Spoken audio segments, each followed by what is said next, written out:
Olá, bom dia! Seja muito bem-vindo a esta edição. Agora são 8 horas e 31 minutos. Eu sou Tabata Porte e te faço companhia neste início de semana, que, aliás, eu já te adianto que será marcado por dias ensolarados na capital paulista, com máximas de até 28 graus. Mas agora, vamos conferir as notícias que são destaque no Brasil e no mundo nesta segunda-feira, 17 de junho. Bolsa Família e Auxílio Gás começa a ser pago hoje para mais de 20 milhões de famílias. E atingidos pelas enchentes no Rio Grande do Sul recebem recurso antecipado. Conflito entre Rússia e Ucrânia segue sem solução mesmo após reuniões de chefes de Estado na Cúpula da Paz. E em Brasília, Senado começa a discutir regulamentação da inteligência artificial. E ainda, Kate Middleton faz primeira aparição oficial em Londres, após anunciar diagnóstico de câncer. Essas e outras notícias você confere a partir de agora. Vem comigo! O Bolsa Família, junto com o Auxílio Gás, começa a ser pago hoje para mais de 20 milhões de famílias. A parcela mínima do benefício é de R$ 600. Vamos ver.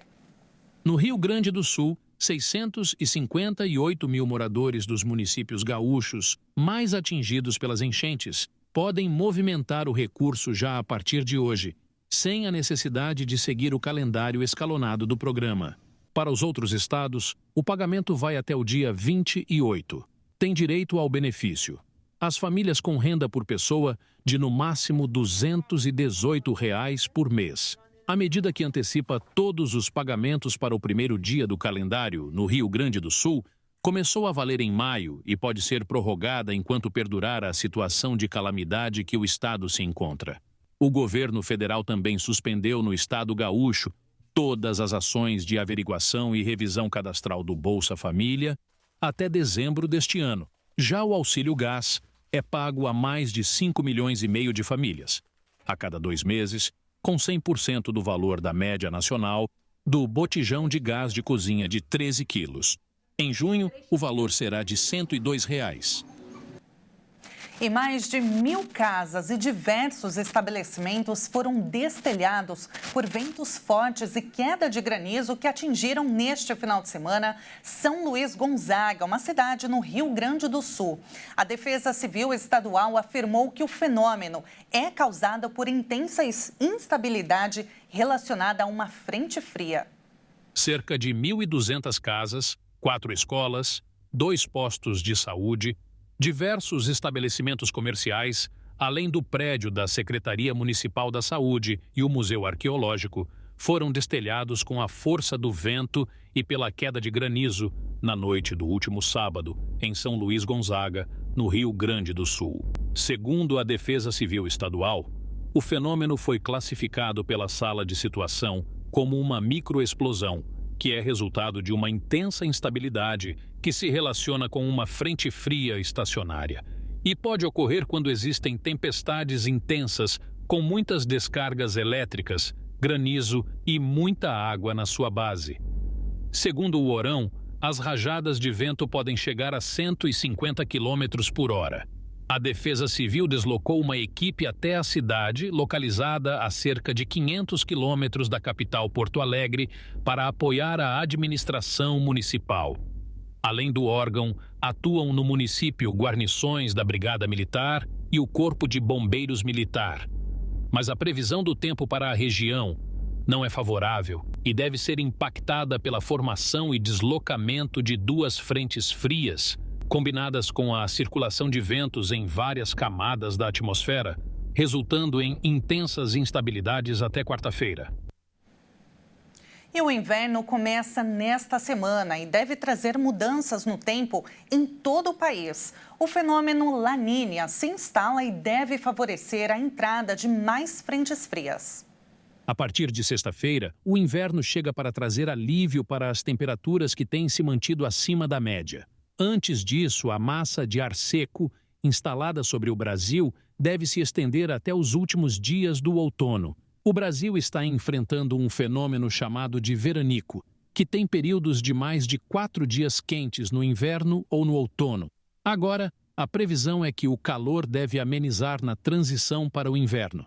E já no primeiro fim de semana da próxima estação, as temperaturas já devem ficar mais baixas. Mas, segundo a meteorologia, os dias de muito frio não devem ser o padrão para essa estação. Mas é esperado um equilíbrio entre frio e calor. Há uma tendência para mais dias com temperaturas mais elevadas que o normal, mas ainda assim períodos de frio ao longo da estação. Com o fim no El Niño, que aquece as águas do Oceano Pacífico Equatorial, há expectativa da instalação do Laninha no segundo semestre deste ano. O Laninha acontece a cada 3 ou 5 anos, quando há o resfriamento das águas da faixa equatorial centro-leste do Oceano Pacífico, em cerca de meio grau. Além disso, o Laninha propicia a chegada de mais massas de ar frio ao centro-sul do continente americano, afetando países como Argentina, Chile, Uruguai, Paraguai e áreas do centro-sul do Brasil. Com isso, o Rio Grande do Sul, Santa Catarina e parte do Paraná devem receber uma maior quantidade de massas de ar frio no início do inverno. E a cúpula internacional convocada para discutir caminhos para a paz no conflito entre Rússia e Ucrânia terminou neste domingo. Participaram mais de 50 chefes de Estado e de governo e o conflito segue sem solução eventual. Vamos acompanhar. Um comunicado final acordado por cerca de 80 estados reafirmou o compromisso com a integridade territorial ucraniana e disse que o diálogo entre todas as partes será necessário para encerrar o conflito. Ao final do encontro, o presidente da Ucrânia, Volodymyr Zelensky, disse que as negociações com a Rússia poderiam começar no dia seguinte que as tropas de Moscou deixarem os territórios legítimos do país.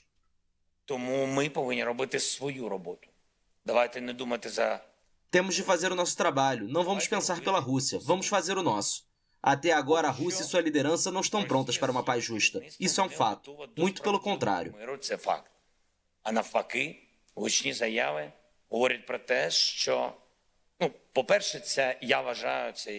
O líder ucraniano também falou sobre os envios de ajuda por parte de aliados ocidentais.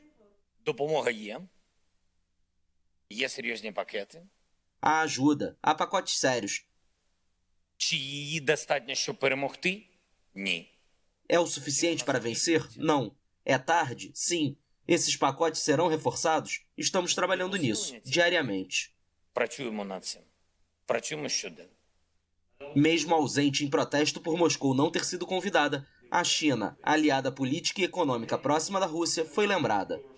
O presidente ucraniano disse que gostaria de ver um desempenho maior de Pequim na discussão de uma solução para o conflito. Destacou que os países não são inimigos, mas que amigos são aqueles que se ajudam quando as coisas estão difíceis. E será votado amanhã no Senado a regulamentação da inteligência artificial no país. A previsão do relator Eduardo Gomes é que a iniciativa seja discutida e votada na comissão especial e que o plenário vote logo depois. O projeto de lei que regulamenta o uso da inteligência artificial no Brasil deve avançar no Senado Federal nos próximos dias. O relator da proposta, o senador Eduardo Gomes, apresentou uma nova versão do texto original de autoria do presidente do Senado, Rodrigo Pacheco, no início de junho, que exclui da regulamentação sistemas de inteligência artificial desenvolvidos para defesa nacional, pesquisa e não disponibilizados no mercado. Além disso, sistemas utilizados por pessoas físicas. Apenas para fins particulares e não econômicos também estarão isentos da regulamentação. O Palácio do Planalto apoia a iniciativa, mas ainda vê espaço para melhorias no texto. A previsão do relator é que a iniciativa seja discutida e votada na comissão especial na terça-feira e que o plenário vote logo depois. E atenção, o governo federal sancionou a lei que cria a tarifa social de água e esgoto para a população de baixa renda em todo o país. As famílias terão um desconto de 50% sobre o valor cobrado pela menor faixa de consumo. A redução é aplicável aos primeiros 15 metros cúbicos utilizados. Quando o consumo passar desse limite, a tarifa cobrada será a regular e a lei passa a valer já em dezembro. Segundo o texto, quem realizar ligação clandestina, o chamado gato, perde o benefício. E um levantamento mostrou que a prática de antecipar ou adiar o momento de dar à luz para não perder festas ou feriados, por exemplo, pode colocar em risco a vida dos bebês. A prática tem se tornado cada vez mais comum. Os resultados da pesquisa mostraram que no Brasil, muitos partos a serem realizados por cesárea, previstos para ocorrerem durante o feriado de carnaval, são antecipados ou postergados. O estudo aponta que essa tendência de antecipar os partos de seus bebês para que estes não venham a ocorrer durante o feriado privilegia o conforto dos envolvidos no procedimento. No entanto, encurta artificialmente o período de gestação, podendo colocar em risco os bebês. O período gestacional recomendado pela OMS, a Organização Mundial da Saúde, é de no mínimo 39 semanas. Contudo, a média brasileira é de 38 semanas e meio. A antecipação reduz a idade gestacional e o peso dos bebês ao nascerem. Por um outro lado, a postergação do parto gera aumento na idade gestacional e a redução na mortalidade neonatal. Nos hospitais totalmente privados do Brasil, aqueles que não atendem o SUS, 86% dos partos são realizados por cesariana, um número elevado se comparado com a média nacional de 55%. Vale lembrar também que a proporção de partos cesarianos recomendada pela OMS é de 15%. O que torna o Brasil o segundo lugar no ranking mundial nessa categoria. A pesquisa recebeu apoio da FAPESP por meio de bolsa de pós-doutorado, concedida à pesquisadora do estudo Carolina Mello, e também do Centro Brasileiro para o Desenvolvimento na Primeira Infância, um centro de pesquisa aplicada, coordenado por Menezes Filho e constituído em parceria com a Fundação Maria Cecília Souto Vidigal. E veja a seguir. Benjamin Netanyahu dissolve gabinete de guerra de Israel após saída do ex-general centrista Benny Gantz. E ainda, Princesa Kate faz primeira aparição oficial em Londres após diagnóstico de câncer. Tudo isso você confere daqui a pouco. Não saia daí.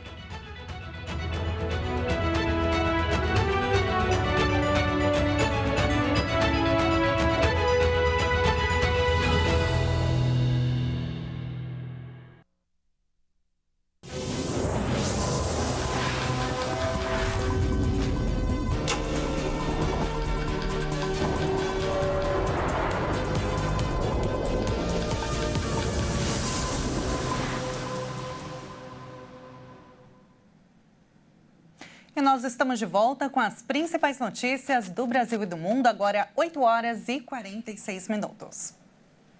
O primeiro-ministro israelense Benjamin Netanyahu dissolveu nesta segunda-feira o gabinete de guerra composto por 6 integrantes. A medida foi esperada após a saída do ex-general, o centrista Benny Gantz.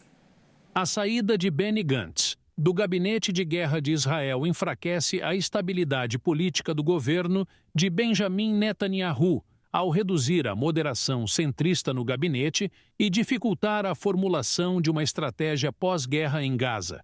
Espera-se agora que Netanyahu mantenha consultas sobre a guerra de Gaza com um pequeno grupo de ministros, incluindo o ministro da Defesa, Yoav Gallant, e o ministro dos Assuntos Estratégicos, Ron Dermer, que também integravam o gabinete de guerra. O fórum foi formado depois que Benny se juntou a Netanyahu em um governo de unidade nacional no início da guerra, em 7 de outubro de 2023, e também incluiu Gadi Eisenkot e Aryeh Deri, chefe do partido religioso Shas, como observadores. Após ter anunciado o diagnóstico de câncer em março, Kate Middleton fez sua primeira aparição oficial em Londres. A princesa de Gales participou sorridente do desfile de aniversário do rei Charles III. Kate, em uma carruagem com seus 3 filhos, passou pela avenida principal que leva ao Palácio de Buckingham, enquanto o resto da família real fez a viagem a cavalo. A princesa se juntou aos demais após o desfile e todos acenaram da varanda. Sua última aparição havia sido em dezembro. No mês seguinte, ela foi submetida a uma misteriosa operação abdominal antes do anúncio de um câncer, do qual não se tem mais detalhes. Na sexta-feira, a princesa informou que participaria da cerimônia. Quanto à doença, Kate mencionou bons progressos, mas como qualquer pessoa que passa por quimioterapia sabe, há dias bons e dias ruins. O rei Charles III completa 76 anos em 14 de novembro, mas a tradição determina que os aniversários dos soberanos sejam celebrados em junho, com temperaturas mais amenas. O monarca, que também está em tratamento contra um câncer, cujos detalhes da mesma maneira são desconhecidos, participou do desfile em uma carruagem, usando uniforme militar, acompanhado da esposa Camila. E amanhã, terça-feira, é celebrado o Dia Mundial do Câncer de Rim. Embora esse tipo de câncer seja pouco conhecido, ele está entre os 10 mais comuns do mundo, com mais prevalência em homens. O câncer renal tem uma estimativa de aumento de 22% no ano, sendo o que mais cresce em números de casos. Segundo a Sociedade Brasileira de Urologia, o câncer de rim é o que mais cresce em número de casos. Entre 2019 e 2021, 10 mil pessoas vieram a óbito pela doença e 18 mil fizeram o procedimento de retirada total ou parcial do órgão. O tumor renal, em fases iniciais, ele é assintomático. Para o câncer de rim trazer algum tipo de sintoma, já é um quadro mais avançado. Estatisticamente, 25% dos casos têm a tríade clássica de dor abdominal, uma massa palpável e sangue na urina, que são os sintomas inerentes. Mais de 30% dos casos são diagnosticados em estágio avançado. As chances de cura de um tumor renal se aproxima a 100% após um tratamento cirúrgico, por exemplo, considerando um diagnóstico de uma lesão pequena, de uma lesão em estadiamento inicial, que não tem um comprometimento de estruturas adjacentes, que não tem um acometimento linfonodal, por exemplo. Segundo o médico urologista, 5% dos casos têm causas genéticas que devem ser investigadas. Geralmente são pacientes em idades mais jovens, aí, principalmente abaixo de 35 anos. Uma investigação genética para ver se tem alguma possibilidade de transmissão isso para filho, quanto também para podermos predizer se teremos também outras lesões. Por exemplo, tem algumas síndromes que acompanham tumores renais, mas tumores de tireoide, tumores em outros locais, em outros órgãos, que vão merecer um rastreio, uma atenção especial. O câncer renal tem uma estimativa de aumento de 22% este ano. Os hábitos saudáveis vão ser importantes para várias coisas, desde a saúde cardiovascular, desde a questão de tumores. Os principais fatores associados a qualquer neoplasia são o consumo de ultraprocessados, a exposição a algum tipo de radiação, o tabagismo acaba sendo importante. Então, hábitos saudáveis vão ajudar para termos uma vida como um todo mais saudável, para reduzirmos a chance de ter uma doença cardiovascular, infarto, AVC, por exemplo, na parte hormonal e também na parte oncológica. E olha, tem novidade para quem mora ou vai para a cidade do Rio de Janeiro. Alguns táxis poderão transportar os animais de estimação junto com os tutores. Olha só. A novidade foi publicada no Diário Oficial da União e é válida para a cidade do Rio e irá certificar aqueles motoristas que se dispõem a transportar passageiros acompanhados de seus bichinhos de estimação. A lei sancionada pelo prefeito Eduardo Paes ressalta que está vedada a cobrança de qualquer tarifa extra para transportar os animais. E aqueles que desejarem atender a esse serviço deverá colar o adesivo em local visível, de preferência na faixa lateral do táxi. A poluição por plástico mata 1 em cada 10 animais marinhos no Brasil. Para reduzir os danos ao meio ambiente, organizações sem fins lucrativos têm se mobilizado para transformar esses resíduos em produtos como embalagens, brinquedos e até óculos. A reciclagem do lixo retirado do mar virou um negócio e tem gente fabricando de tudo com esses resíduos. São iniciativas sustentáveis que agregam valor às marcas e também ajudam a reduzir a cerca de 3 milhões de toneladas de plástico que só no Brasil são lançadas aos oceanos todos os anos, segundo o estudo do Blue Keepers, um projeto brasileiro ligado à ONU. O Instituto Argonauta, por exemplo, que é uma ONG voltada à preservação da vida marinha, tem parceria com a Embalixo, uma fabricante paulista de sacos de lixo. Dessa união surgiu o projeto Oceano, com sacos feitos com resíduos extraídos do mar.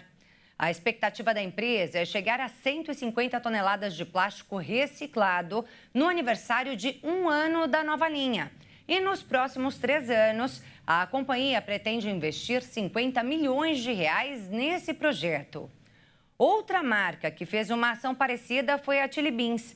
Em 2021, a empresa brasileira de óculos firmou contrato com várias ONGs que trabalham com coleta de lixo do mar para dar início a uma linha toda feita com esses resíduos. Fora do Brasil, esta cooperativa produz chinelos com material encontrado no mar. Esta outra empresa transforma os resíduos plásticos em pratos.